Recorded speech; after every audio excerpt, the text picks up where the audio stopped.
안녕하세요. 사연을 부탁해입니다. 오늘의 사연을 소개하겠습니다. 우리 부부는 결혼 후 한동안 임신이 되지 않아 시어머님의 갖은 구박을 받아야 했습니다. 지금 제가 60대다 보니 그때 당시에는 지금보다 시집살이가 더욱 어마어마했답니다. 결혼하고 5년이 지나갈 무렵 시어머님이 불러서 갔더니 도무지 믿어지지 않는 이야기를 꺼냈어요.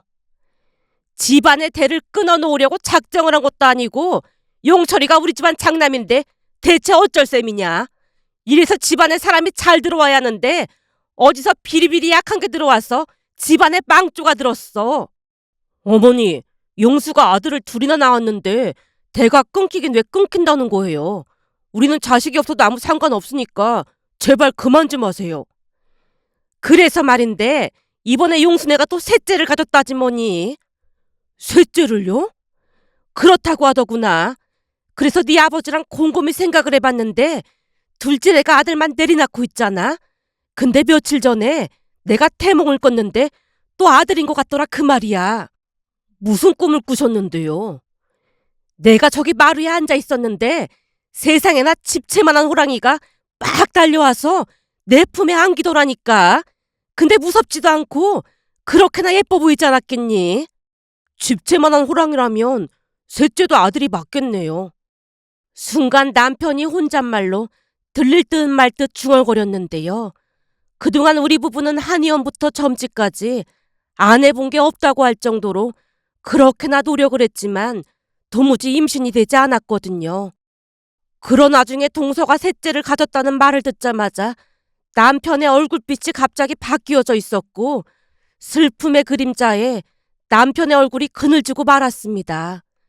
하지만 남편은 제 눈치를 살피며 내색하지 않으려 노력했어요. 그 모습을 시어머님이 놓칠 리 만무했고 다급한 목소리로 말을 꺼냈습니다. 그래서 우리가 가만히 생각을 해봤거든.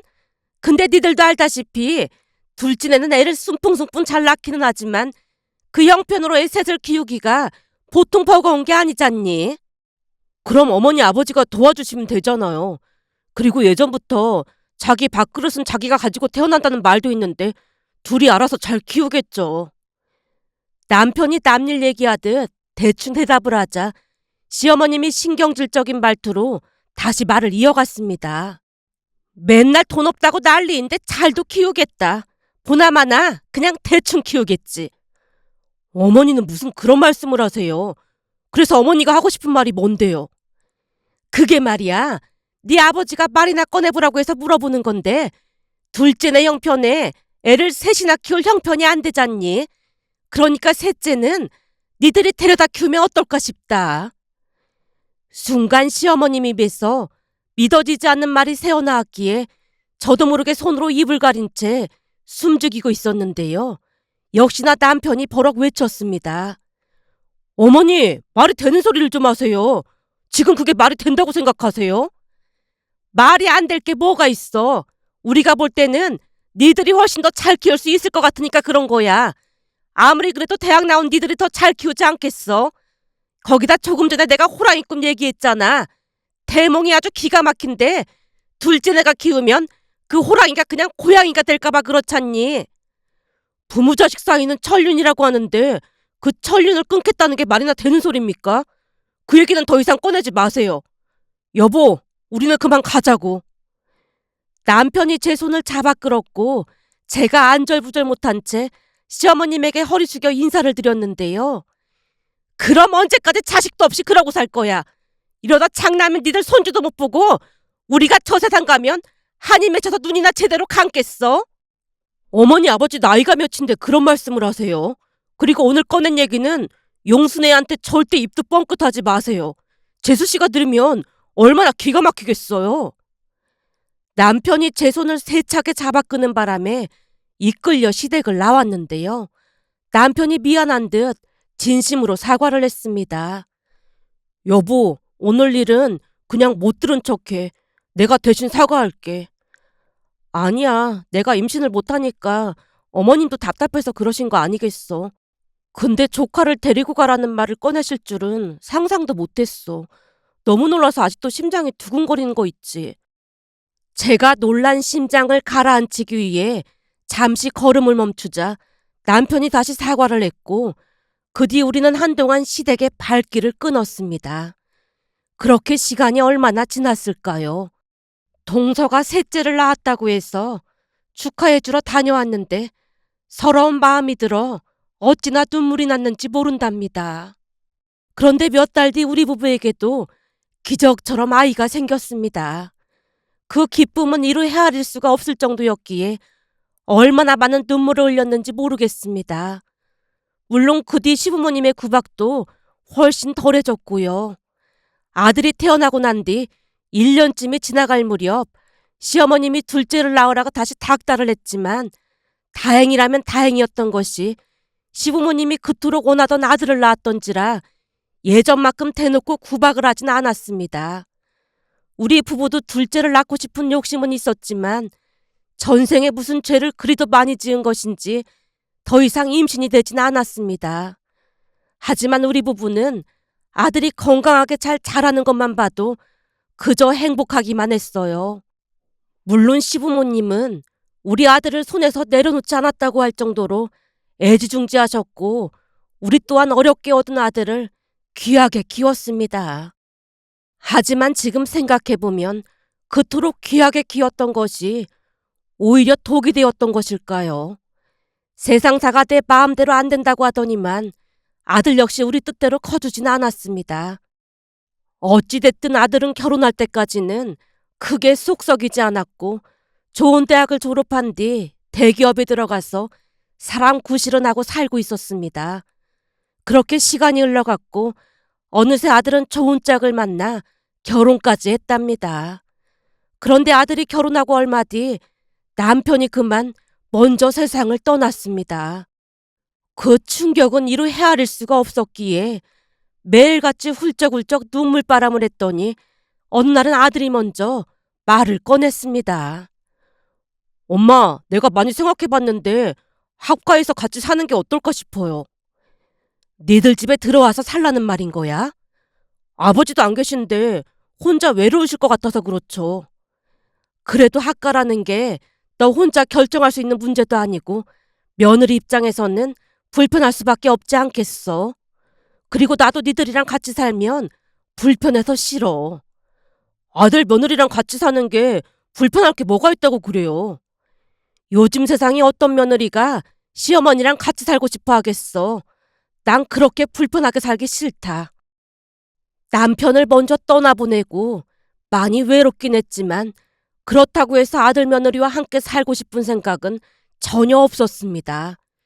여기저기서 얘기를 들어보면 아들 며느리와 살면서 좋은 꼴을 본 사람들이 거진 없다고 들었으니까요. 하지만 아들이 이상하리만큼 저를 설득하기 시작했습니다. 엄마, 집사람도 엄마 걱정 많이 해요. 그래서 같이 살고 싶다고 했다니까요. 그야 네가 설득한 거겠지. 난 괜찮으니까 신경 쓸 거 없어. 제가 다시 한번 거절을 했더니 아들이 눈치를 살피고 있는 게 아니겠어요. 결국 제가 조용히 물었습니다.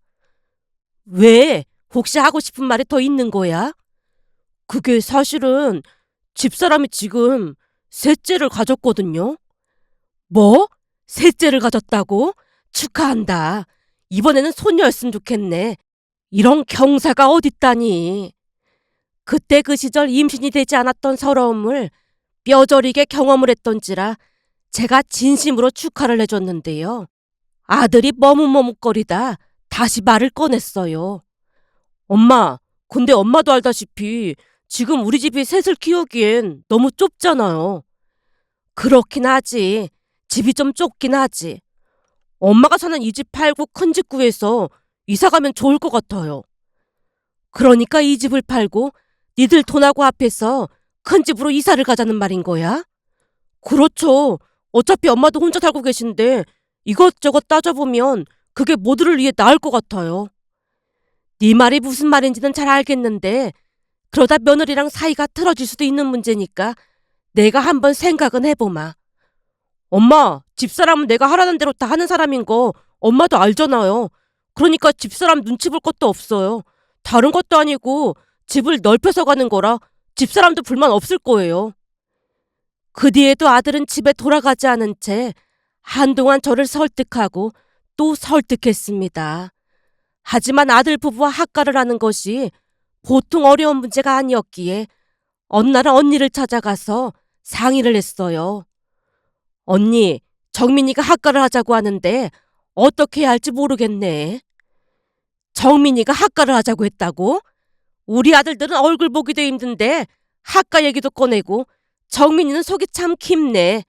근데 정민이만 있는 것도 아니고 며느리도 같이 살아야 하는데 며느리한테는 물어본 거야?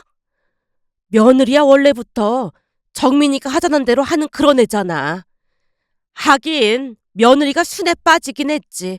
우리 며느리들은 둘 다 독해도 너무 독해서 그런지 니네 며느리처럼 순한 며느리가 부러울 때가 있어. 나 같으면 합가하자고 하면 절대 안 할 테지만 니네 며느리는 착하니까 한번 생각은 해봐. 그치만 돈을 얼마라도 손에 쥐고 있어야 아들 며느리 눈치 안 보이니까 명심하고. 언니의 당부에 대충 고개를 끄덕였습니다. 그런데 그 뒤에는 아들이 며느리까지 데리고 와서는 저를 설득하기 시작했습니다.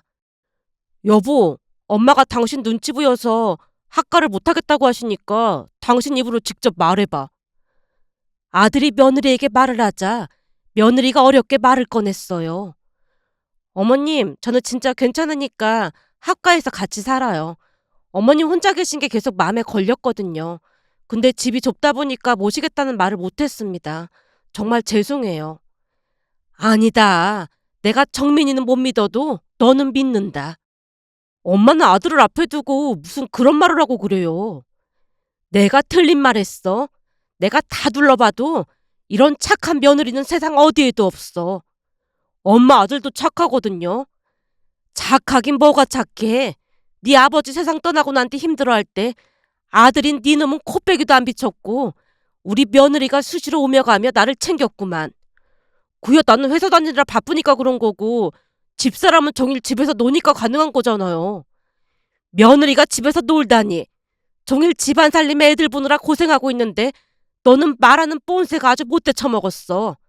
얘 저런 말을 듣고 가만히 있으니까 더 저러는 거 아니겠니? 이럴 때는 한마디 쏘아 붙여야 하는 거야. 며느리가 워낙 착해 빠졌다 보니까 답답한 마음이 들어서 제가 한 소리를 했지만 며느리가 배시시 웃으며 대답했어요. 밖에서 일하는 사람이 더 힘든 건 사실이잖아요. 저는 괜찮아요. 아무튼 넌 너무 착해서 문제야.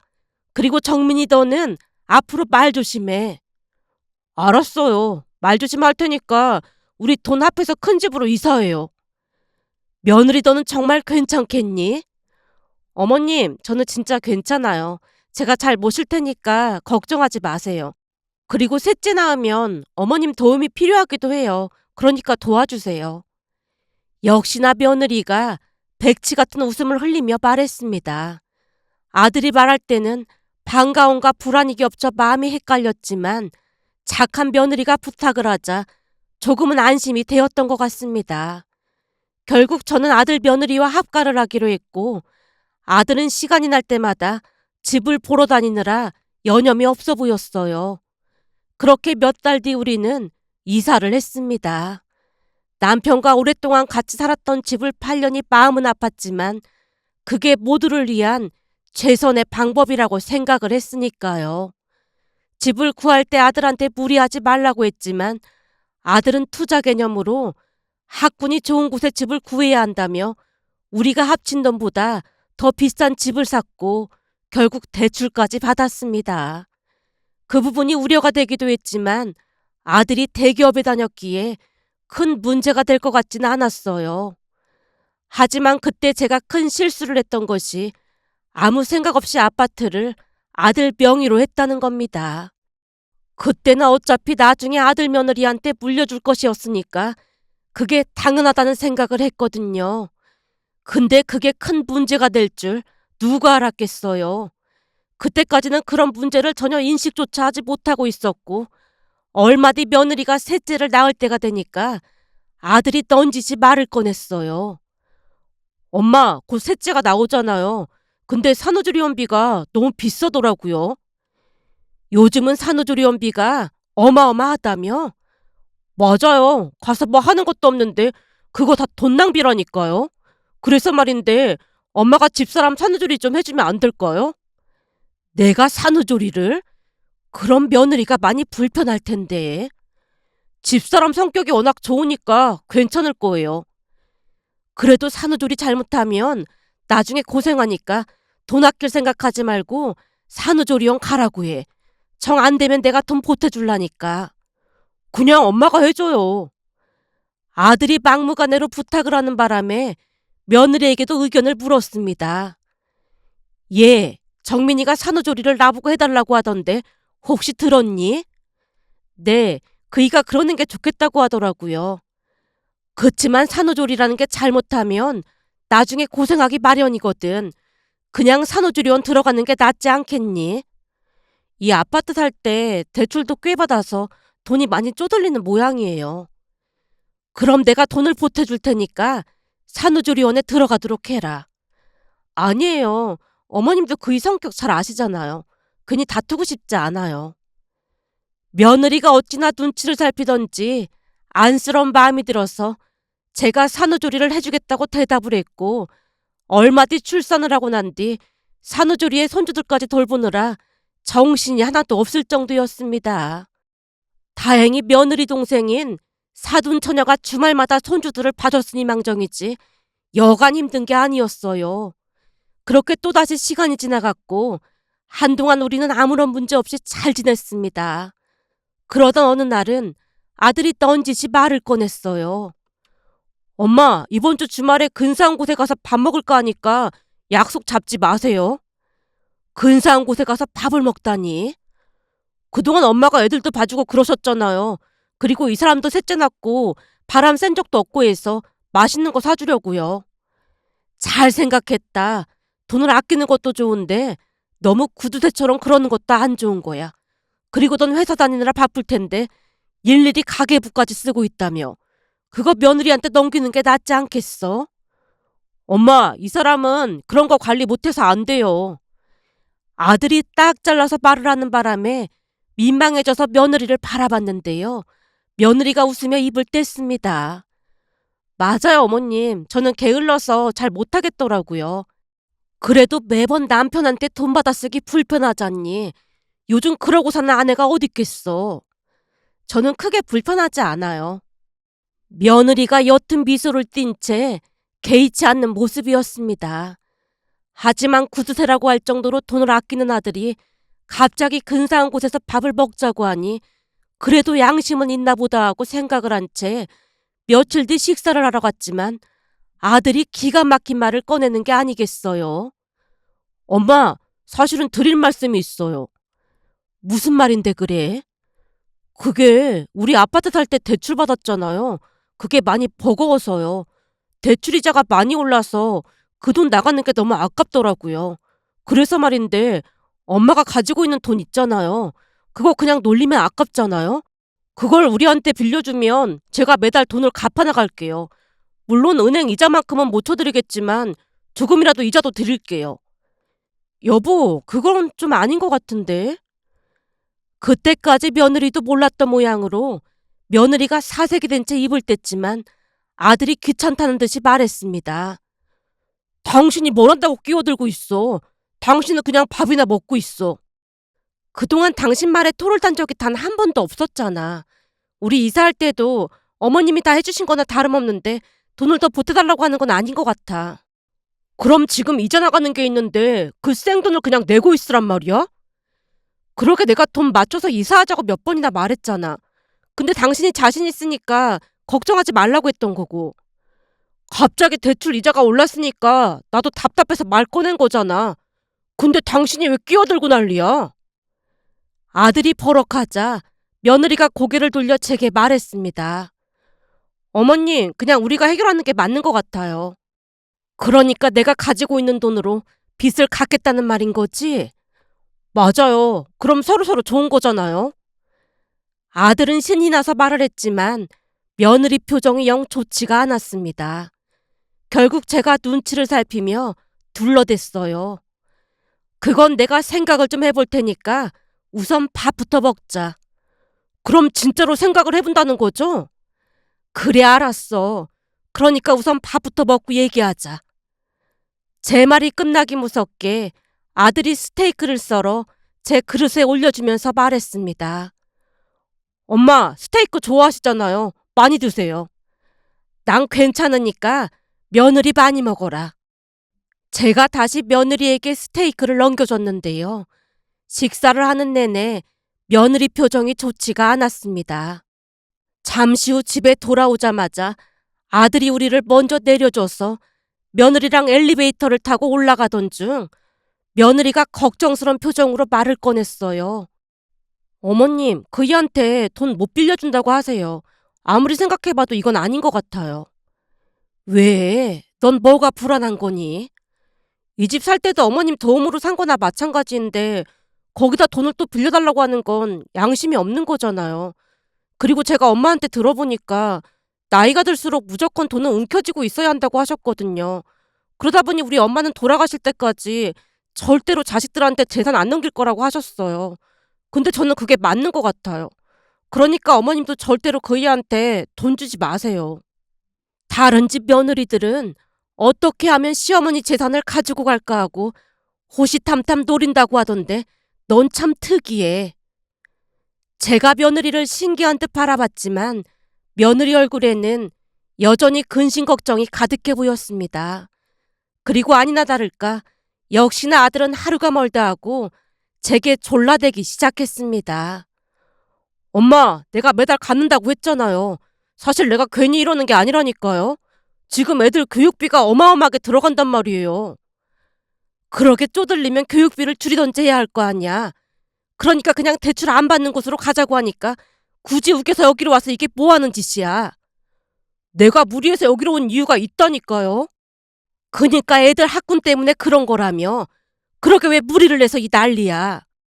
사실 회사 다녀보니까 대기업이라고 해도 직장인 월급이 다 거기서 거기잖아요. 그래서 학군 좋은 곳에 살면서 우리 애들은 전부 의대에 보낼 참이에요. 내 친구 중에 의대 가서 지금 병원 개원한 친구가 있는데 이건 연봉 자체가 범접 불가해요. 나도 그때 삼수를 해서라도 의대에 갔어야 했는데 아버지가 그냥 대학 가라고 해서 포기했던 걸 얼마나 후회했는지 몰라요. 순간 아들이 원망의 눈빛으로 저를 바라보는 게 아니겠어요. 그 모습을 보면서 속이 상하기도 했지만 그때 끝까지 밀어줄 걸 그랬나 싶은 생각도 들면서 엄마로서 마음 한켠이 아려왔습니다. 결국 얼마 뒤 제가 가지고 있던 모든 돈을 아들에게 빌려줬고 한 반년 동안은 한 번도 빠짐없이 원금과 이자를 갚아나갔어요. 하지만 사람 마음이라는 게 화장실 들어갈 때 마음하고 나올 때 마음이 다르다고 했던가요. 시간이 지나면 지날수록 아들은 이런저런 핑계를 대며 돈을 주지 않았고 결국 저는 돈에 쪼들릴 수밖에 없었습니다. 그렇다고 며느리한테 돈을 빌려달라고 할 수는 없는 노릇이었으니까요.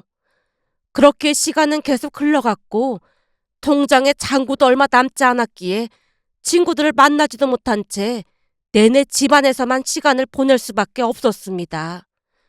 그도 그럴 수밖에 없었던 것이 친구들에게 얻어먹는 것도 한두 번이지 매일같이 얻어먹을 수는 없는 노릇이었으니까요. 물론 며느리가 아들 몰래 돈을 주기도 했지만 며느리도 아들에게 돈을 받아 쓰는 입장이라 큰 도움은 되지 못했습니다. 그러던 중 결국 사달이 나고야 말았는데요. 어느 날 언니가 함께 바람이나 쐬러 가자고 연락을 해오면서 시작이 되었어요. 우리 시누이가 부산 살잖아. 한번 놀러 오라고 해서 갈까 하는데 너도 같이 가자. 아니야. 나는 몸이 안 좋아서 그냥 집에서 쉴게. 요즘 도통 외출도 안 하고 내내 집에만 있잖아. 이럴 때 바람도 쐬고 하는 거지. 너 그러다 우울증 걸린다. 아니야. 진짜 괜찮아.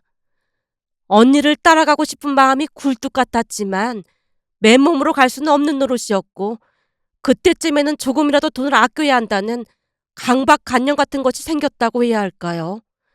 결국 제가 계속 거절을 하자 언니가 자세히 캐물었습니다. 너 혹시 아들 며느리랑 같이 살면서 구박받고 있는 거 아니야? 우리 며느리가 얼마나 착한지 잘 알면서 무슨 그런 소리라고 그래. 그게 아니면 외출도 안 하고 집안에서 대체 뭐 하고 있는 거야? 그렇잖아도 내가 찾아가 보려고 하다가 조카 며느리 눈치가 보여서 참고 있었는데 내가 지금 갈 테니까 그런 줄 알아. 언니, 같이 부산 갈게. 그럼 됐지? 제가 다급한 목소리로 대답을 하고 나서야 언니가 안심을 하고 전화를 끊었는데요. 당장 돈 걱정부터 되었기에 그날 퇴근한 아들에게 조용히 말을 꺼냈습니다. 정민아, 몇 달 전에도 말했지만 매달 돈을 주기로 해놓고 안 줘서 엄마도 지금 많이 힘들어. 이번 달에 조금이라도 줄 수 있을까?